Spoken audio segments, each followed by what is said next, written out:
มือนี้ก็สิมาห้องเพลงที่แต่งขึ้นมาเองเนาะซื้อเพลงมาจือฮอดมือตายผู้เฒ่าเพิ่นสาว่าน้องลาสิเข้าพักปันอ้ายใจศรัทธาน้ำตาไหลเมื่อได้ยินข่าวจากกันบ่ฮอด2 ปีน้องก็ลืมสัญญาเขาอ้ายกลายเป็นคนเก่าทั้งลาบ่ทัน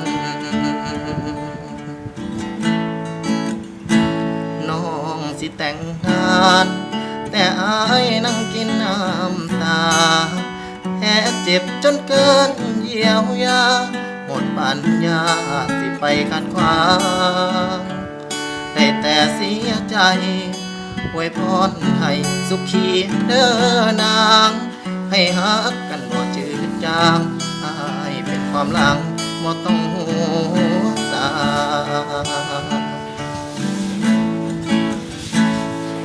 วาสนาคงมาได้แต่ทำใจ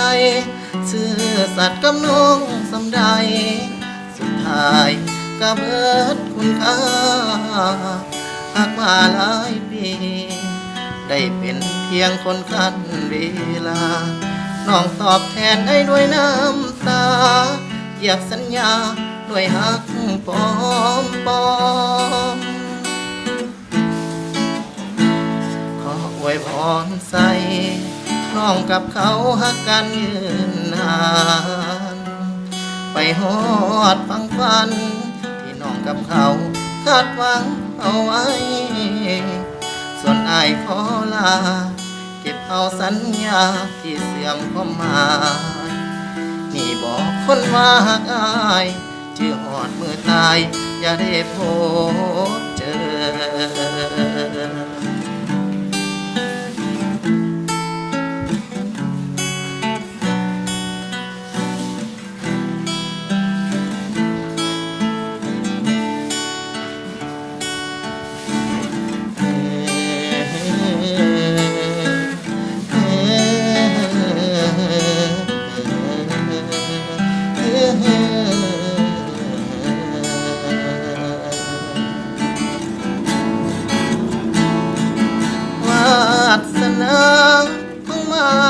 ได้แต่ทำใจ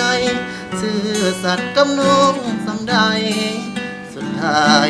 ก็เบิดคุณค่าหากมาหลายปีได้เป็นเพียงคนคันเวลาน้องตอบแทนได้ด้วยน้ำตาเหยียบสัญญาด้วยฮักพร้อมปอง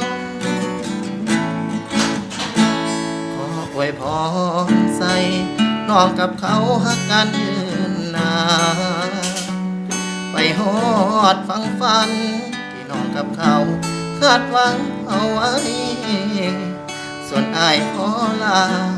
เก็บเอาสัญญาที่เสื่อมความหมายนี่บอกคนว่าหากอ้ายชื่อหอดเมื่อตายอย่าได้พบเจอส่วนอ้ายขอลาเก็บเอาสัญญาที่เสื่อมความหมายนี่บอกคนว่าหากอ้ายชื่อหอดเมื่อตายผู้หญิงคือน้อง